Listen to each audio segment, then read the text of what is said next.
Ne rien prendre pour acquis. Donc, c'est le titre de l'enregistrement présent qui est réalisé au mois d'octobre de l'année 2024. Donc, ce qui est important, et c'est ce que je réalise au fil du temps d'une manière de plus en plus approfondie, c'est l'importance de rien prendre pour acquis. Il y a sans doute des gens qui vont écouter l'enregistrement présent vont dire, voyons, c'est simple, c'est évident comme principe. Donc, il y avait même le Bouddha qui parlait à travers sa philosophie de l'impermanence du monde et de l'importance d'être capable de composer avec l'impermanence du monde. Oui, ben c'est pas, à mon avis, c'est évident que ça parce que les égos ont tendance à s'attacher à des gens, à des situations. On a tendance aussi en tant qu'être humain à avoir des désirs. Et c'est sûr que ne rien prendre pour acquis, c'est à plusieurs niveaux. Faut pas prendre pour acquis sa santé, faut pas prendre pour acquis sa famille. Les gens peuvent décéder du jour au lendemain ou cesser leurs activités, que ce soit à différents niveaux, que ce soit de la diffusion web ou peu importe. Il y a des enregistrements qui du jour au lendemain peuvent disparaître du web et quelques jours après réapparaître. Être capable de composer avec ce type de réalité, ça fait partie de l'importance de rien prendre pour acquis. D'où l'importance de savourer le moment présent, parce que chaque moment présent qui passe est unique. Donc demain, on ne peut pas prendre pour acquis que le moment va être agréable et on le sait encore moins pour après-demain, et ainsi de suite. Donc, il faut composer avec l'impermanence du monde. Rien prendre pour acquis, c'est aussi en lien avec le rapport qu'on a à des gens. Comme moi, par exemple, il y a quelques années, après avoir fait de nombreuses entrevues avec Marc Delassalle dans le domaine de la diffusion de la conscience supramentale, j'apprends du jour au lendemain qu'il est décédé à l'âge de 56 ans. Il n'y a rien là, qui me laissait présager ça. Donc, ça m'a créé un choc. Même chose pour il y a quelques semaines, Pierre-Luc, quoique Pierre-Luc était plus avancé en âge, là. Donc, c'est sûr que plus que la personne avance en âge, plus qu'à un moment donné, on se dit que la personne va finir par décéder. C'est tout à fait normal. Donc, c'est deux individus que j'ai appréciés en particulier, interagir avec eux dans le cadre de nombreux enregistrements que j'ai produits en leur présence sur plusieurs années. Donc, rien prendre pour acquis aussi, c'est qu'à un moment donné, Marc Delassalle, avec qui j'ai fait des entrevues là, pendant près de 9 ans, sur une période qui s'échelonnait sur 9 ans, là, pas à tous les jours pendant 9 ans, mais je veux dire sur une certaine période de temps, intervalle régulière, lui, à un moment donné, il avait canalisé que ses affaires allaient commencer à lever, etc. Il y avait un enthousiasme pour l'avenir en lien avec ses activités de diffusion web et, naturellement, ça ne s'est pas confirmé.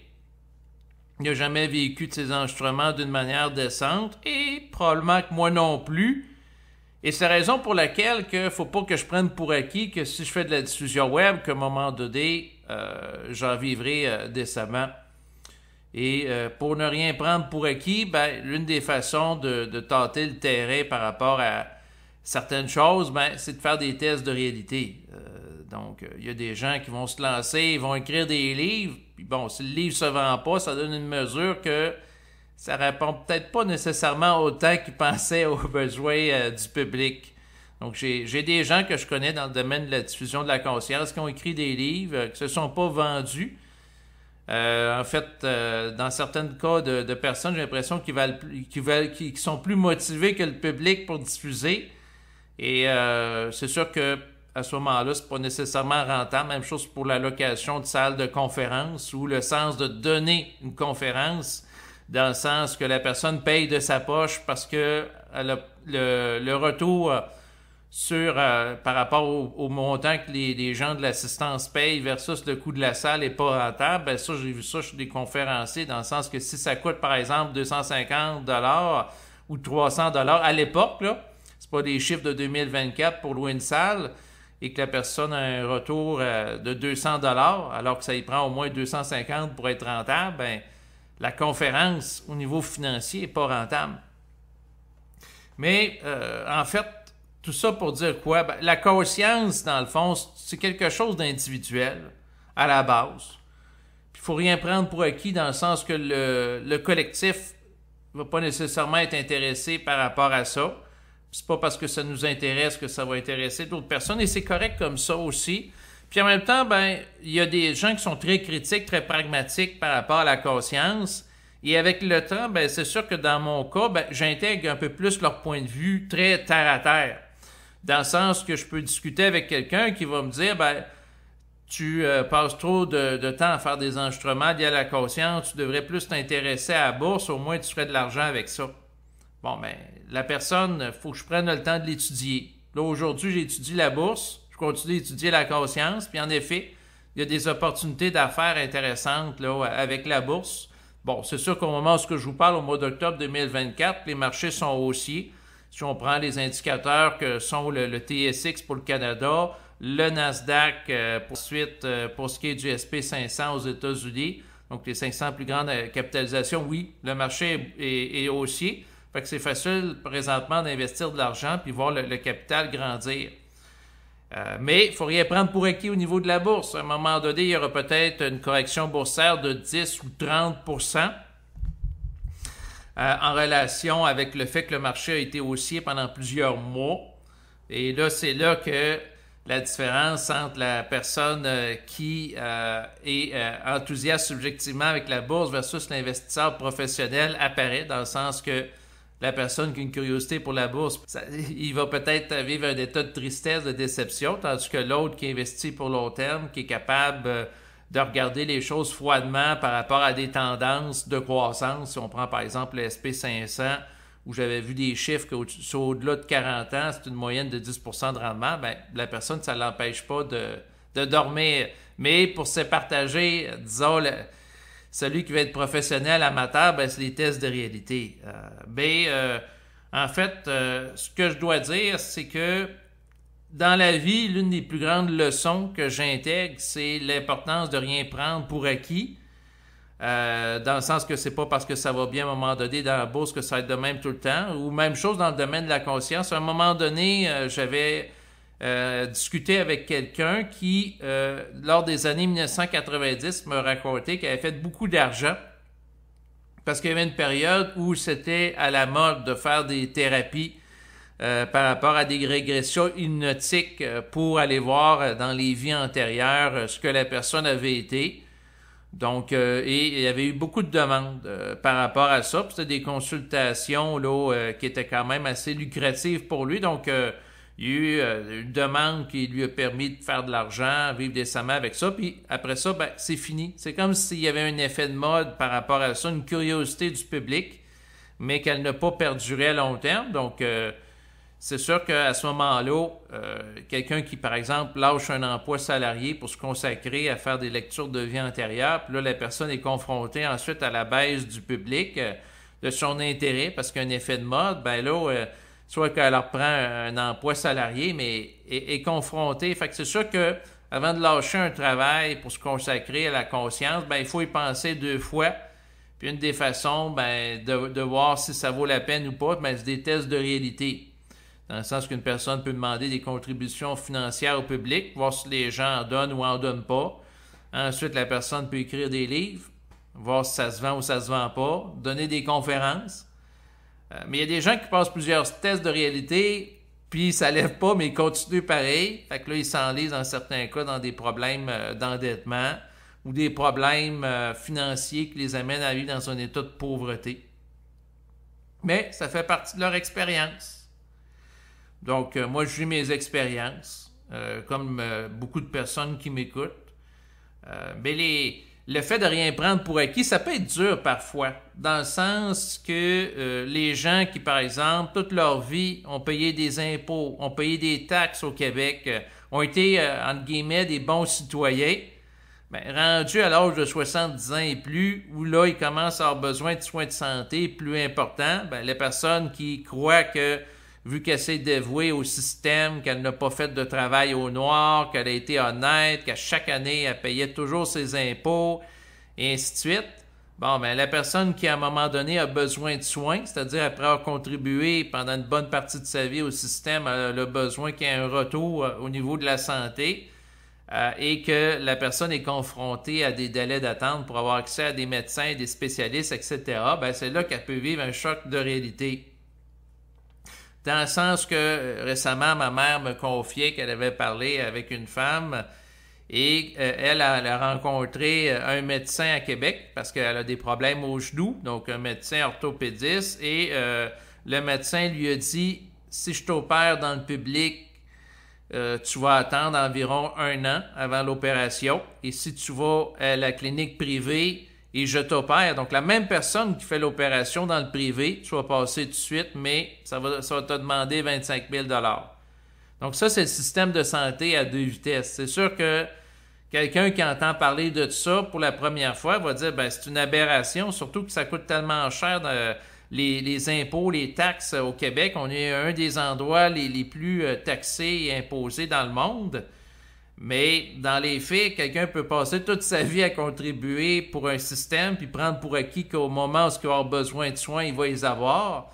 Et il les aura peut-être pas dans un délai rapproché. La personne, ça faisait, dans le fond, ce qu'elle me racontait, ma mère, ça faisait 2 ans qu'elle attendait pour être opérée au genou. Là, elle revoit le médecin encore 1 année, donc ça ferait un total de 3 ans dans le réseau public où elle va dans le privé puis elle passe tout de suite.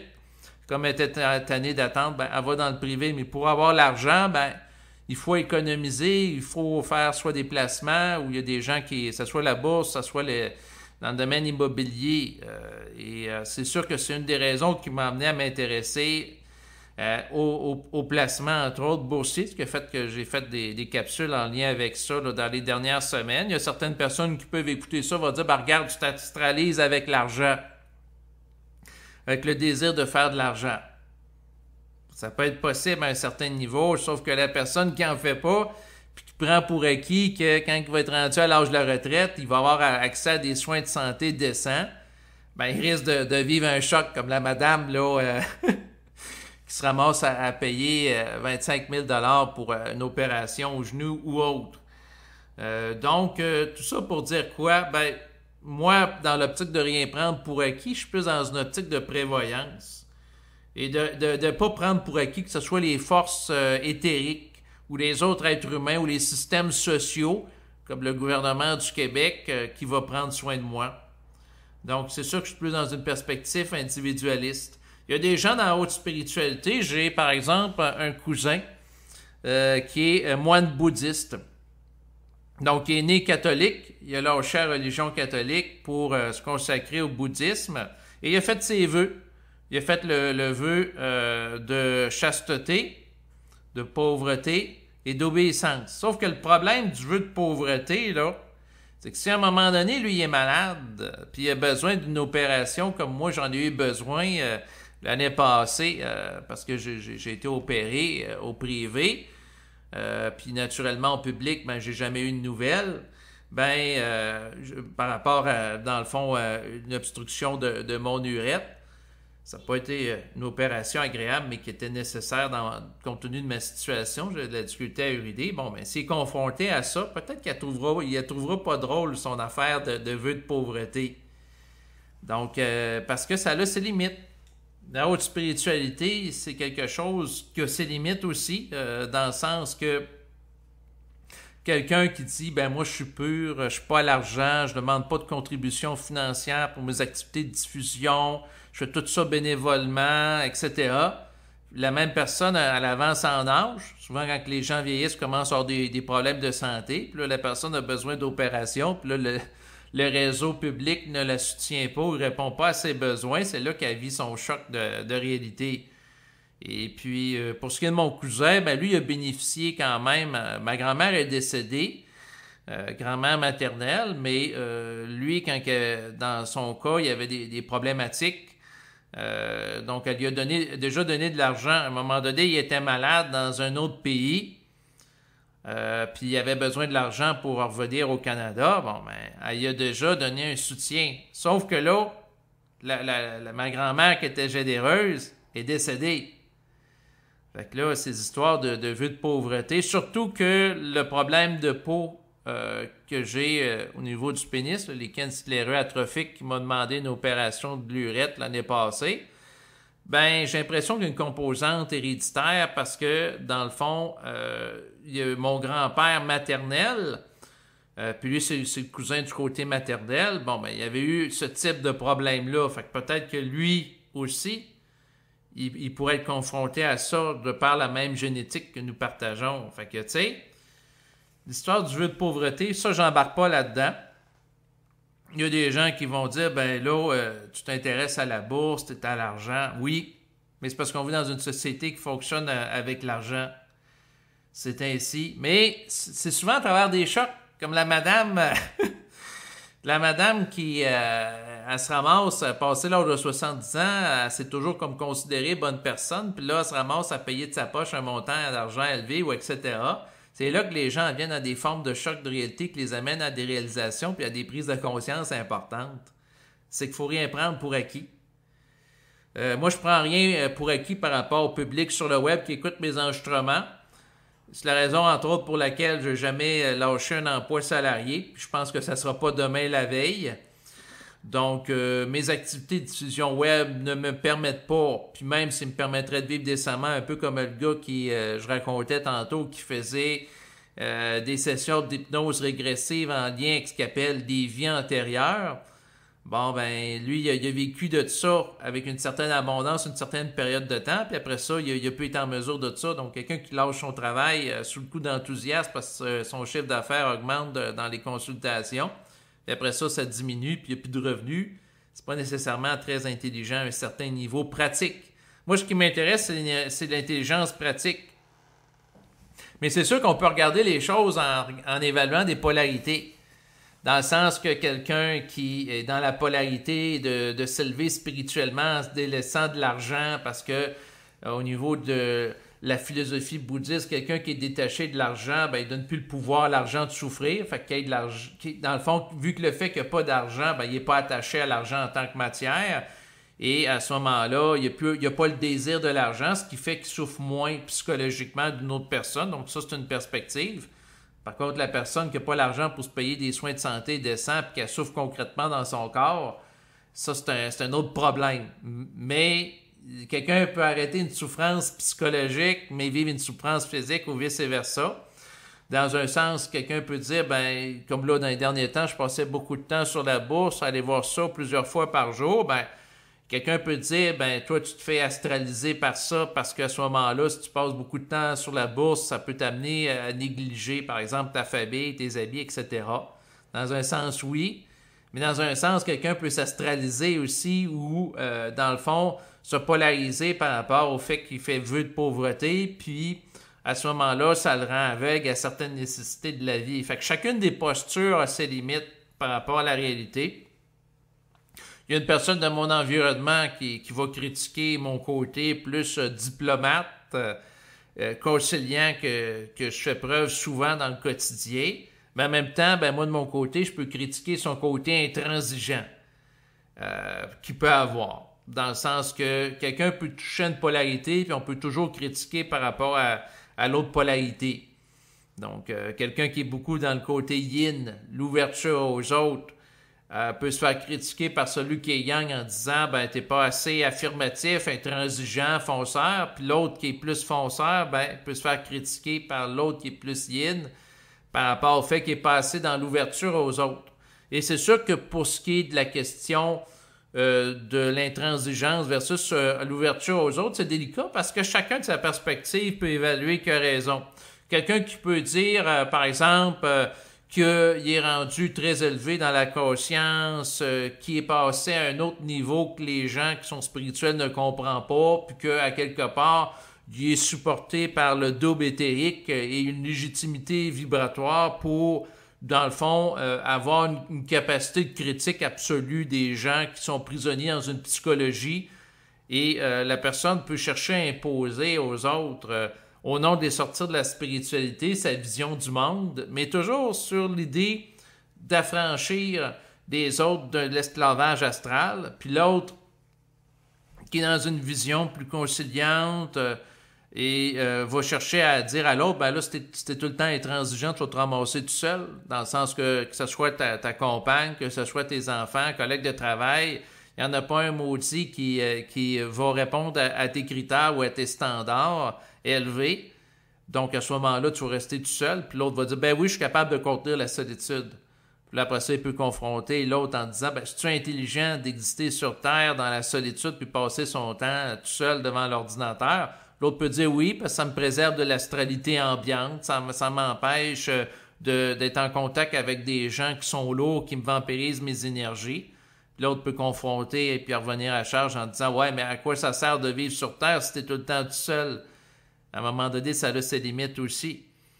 Donc, mais chacun vit ses expériences. Quelqu'un qui se replie lui-même pendant des années de temps à vivre une vie monastique devant l'ordinateur, ben, ça fait partie de son expérience. L'autre qui fait vœu de pauvreté, ça fait partie de son expérience. Puis l'autre qui peut faire vœu de richesse, avoir la volonté d'être riche par des placements en bourse, pour faire face aux aléas de la vie puis aux contre-coups.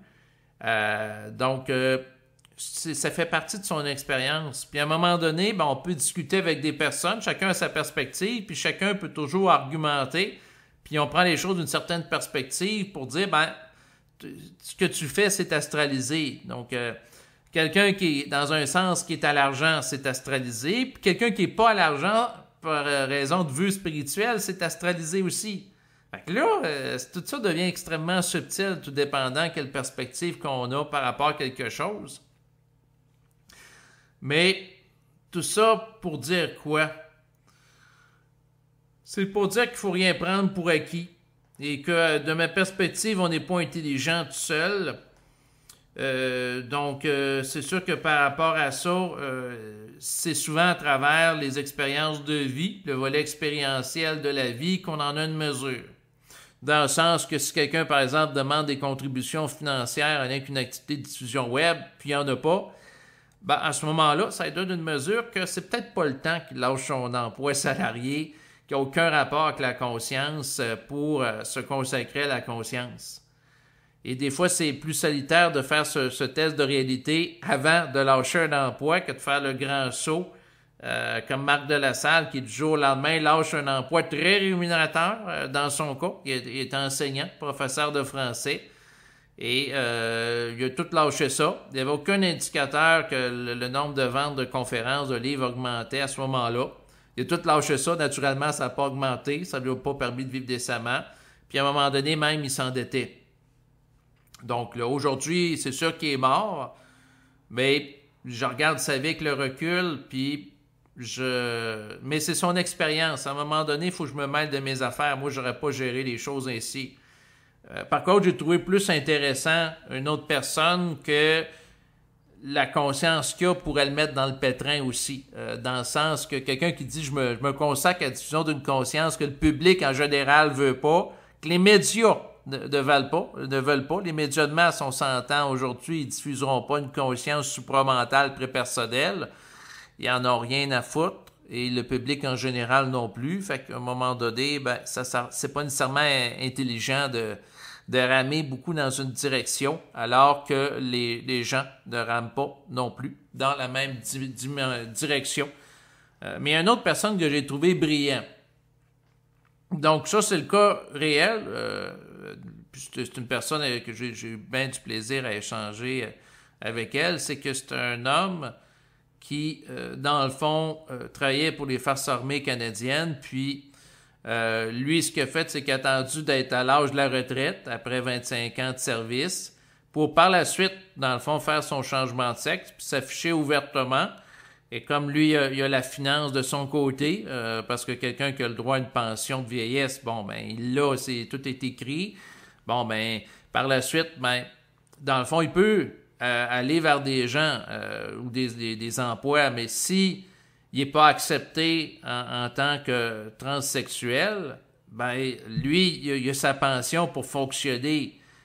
Il n'est pas, dans le fond, dans la pauvreté comme Marc Delassalle qui a fait le grand saut ou certaines autres personnes dans le domaine de la conscience. Il a su protéger ses arrières avec intelligence, puis il est en position de dire, ben, s'il y a quelqu'un qui ne me prend pas comme que je suis, ben, qui mange de la marde, il peut avoir cette capacité-là, cette affirmation-là, parce qu'il a les bases financières. Il a fait son temps un peu comme un prisonnier, C'est ça qui m'a raconté que c'était pas agréable là, de travailler avec des gens dans les forces armées parce qu'ils sont moins ouverts d'esprit, mais dans les faits, s'ils seraient affichés ouvertement alors qu'ils étaient avec les forces armées, c'est sûr qu'il aurait été sans doute victime de moqueries. Ça aurait sans doute mal tourné, là. Il y aurait des gens qui n'auraient pas été agréables avec lui, qui auraient rendu la vie difficile, puis probablement un calvaire, là.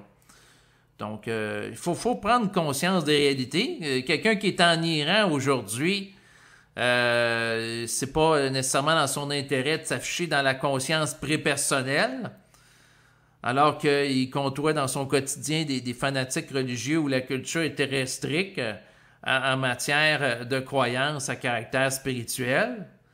Donc, c'est un petit peu comme en Iran, si la femme porte pas le voile en disant qu'elle se tient debout pour faire face aux autorités religieuses, puis elle s'affiche ainsi.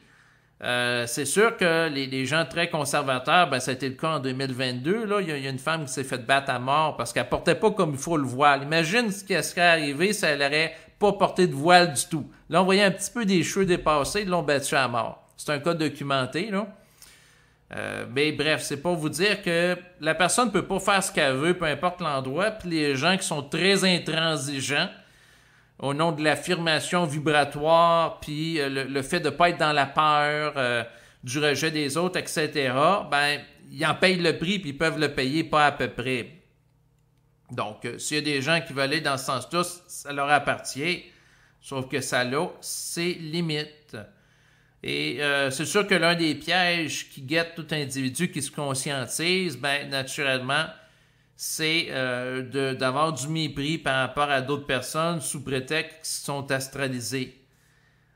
Dans certains cas, en effet, il y a des gens qui peuvent être astralisés, qu'on peut critiquer, mais le point, c'est que si quelqu'un méprise un autre être humain, il n'est pas dans la contestation de l'astral derrière l'être humain qu'il manipule.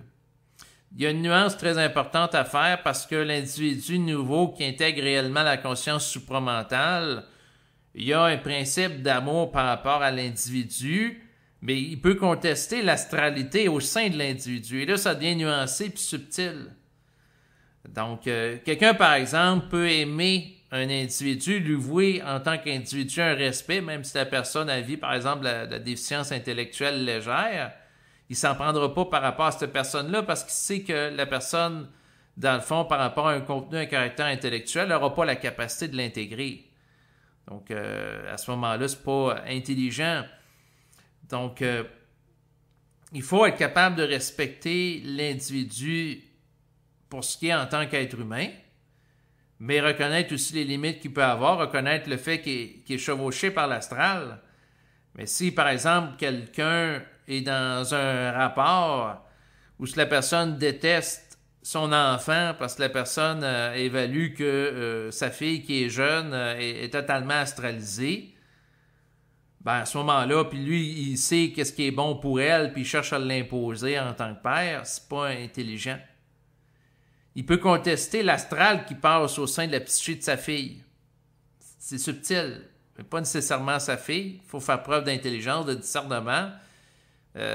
Donc, moi, c'est sûr que j'ai une fille qui a près de 2 ans, puis des fois, elle va laisser les choses traîner. Mais je ne demanderai pas de ranger sa chambre à ce stade-ci. Elle est encore dans une période d'intégration. Il faut composer avec ce que là ou la personne. Donc, où ce que est la personne, naturellement. Il faut savoir faire preuve, à mon avis, d'une forme de respect, etc. Donc, le point que je veux faire dans le cadre de l'enregistrement aujourd'hui, l'un des dangers qui guette l'individu qui vit une forme de processus de conscientisation, c'est l'intransigeance vibratoire par rapport aux autres ou chercher d'ajuster tout le monde alors que c'est pas nécessairement son mandat objectif. Puis en même temps, ben, il faut réaliser aussi que c'est pas intelligent d'en faire plus que le client demande ou que le client ne demande pas. Ouais, parce que des fois, des gens qui vont se dévouer pour d'autres personnes alors que c'est pas demandé puis ils gaspillent leur énergie. Donc, j'ai déjà eu quelqu'un sur Internet qui m'écrivait des longs textes, puis lui disait, ben écoute, tu devrais t'occuper de ta vie d'abord, au lieu de consacrer des énergies comme ça à m'écrire des longs textes par rapport à que ce soit l'esprit, la conscience, les prises de conscience qu'il fait. Donc, il y a un adage qui dit d'ailleurs, charité bien ordonnée commence par soi-même. Donc, la personne, avant de faire des études compliquées là, sur le double, etc., qui s'occupe dans un premier temps d'avoir un emploi dans la société normale qui lui permet de s'alimenter, de vivre, d'être capable de répondre à ses besoins, de payer son logement à la fin du mois, des trucs basiques. Et ça, je l'applique à moi-même. Et c'est une des raisons pour lesquelles je n'ai jamais fait le grand saut comme Marc Lassalle ou d'autres personnes dans le domaine de la conscience pour me consacrer à faire des livres puis dépenser de l'argent.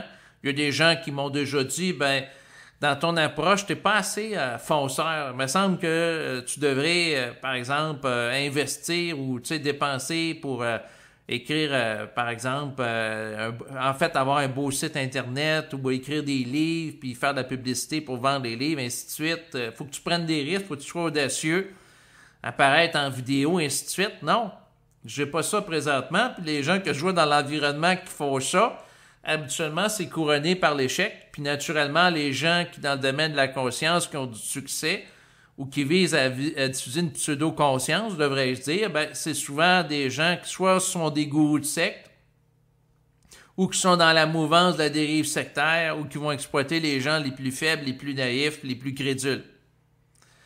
Donc, c'est souvent ce que j'observe, qui ont un certain succès, ils vont mystifier les gens, etc. C'est pas mon optique, fait que vu que je ne veux pas aller là-dedans, ben, moi, je me sens plus proche, comme mentionné tantôt, la personne qui fait sa petite affaire tranquille, comme celui que, la personne à qui j'ai discuté, qui a travaillé pendant plusieurs années dans les forces armées, il avait des bons salaires, puis par la suite, ben, il a pris sa retraite, puis là, il peut s'afficher ouvertement comme qui est. Donc, c'est ça, c'est intéressant parce que, dans le fond, il y a les assises financières, puis s'il vit du rejet, ben, il y a une marge de manœuvre pour faire face à ça. Tandis que l'autre personne qui prend tous les risques puis elle perd tout, ben c'est sûr que si je regarde le destin de Marc de Lassalle ou d'autres personnes, ben moi je trouve ça regrettable. Puis en même temps, ben il faut pas prendre pour acquis que si la personne, dans le fond, se consacre aux forces, que les forces, ça va être rendu au centuple. Moi, je viens d'un milieu catholique chrétien. Et par rapport à la religion catholique, il y avait une des croyances qui était véhiculée que si vous faites le bien, ça va vous être rendu au centuple. Puis les gens qui s'intéressent aux philosophies orientales, comme la notion de karma. Donc, si tu fais une bonne action, ça augmente ton dharma. Et à ce moment-là, tu as un retour par rapport à ça.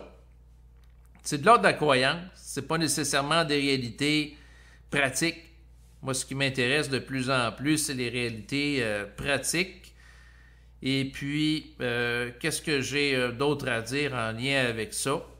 Ben, c'est de ne pas prendre sa vie même pour acquis. Lors du printemps passé, lors de l'année 2024, j'ai tout remis à jour mon testament.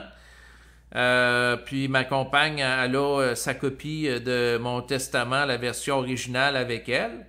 C'est sûr que, dans le fond, par rapport à ça, on ne sait jamais quand le moment de la mort va survenir. Et pour ce qui est de mon frère, il est au courant aussi. Mon testament, j'y ai donné l'information. Il a accès aussi à une copie. Donc, 2 individus significatifs dans ma vie ont l'information. Donc, je me tiens prêt à différentes éventualités. Je suis en perspective, il vaut mieux être prévoyant qu'être audacieux et naïf.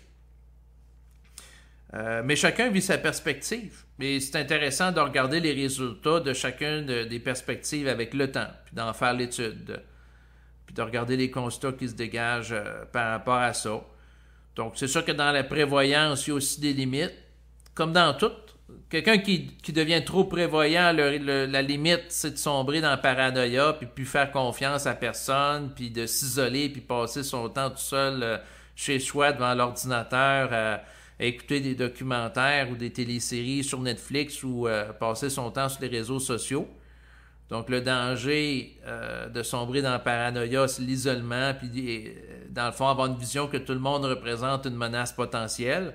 Mais le danger, la position contraire, c'est que t'imagines tout le monde est gentil, tout le monde est ami, puis se faire exploiter, puis manger la laine sur le dos, pour employer une belle expression québécoise, c'est-à-dire être dans la bonasserie, une générosité excessive qui fait en sorte que la personne va prêter à un moment donné à son voisin des pinces, à un moment donné, il va prêter une échelle, il va prêter des clés, il va prêter ci, il va prêter ça, puis le voisin, il ne redonne pas nécessairement ce qu'il prête, puis à un moment donné, ben, la personne elle a besoin, par exemple, d'avoir accès à son escabeau pour changer une ampoule de lumière, puis elle ne l'a pas parce que l'escabeau est chez son voisin.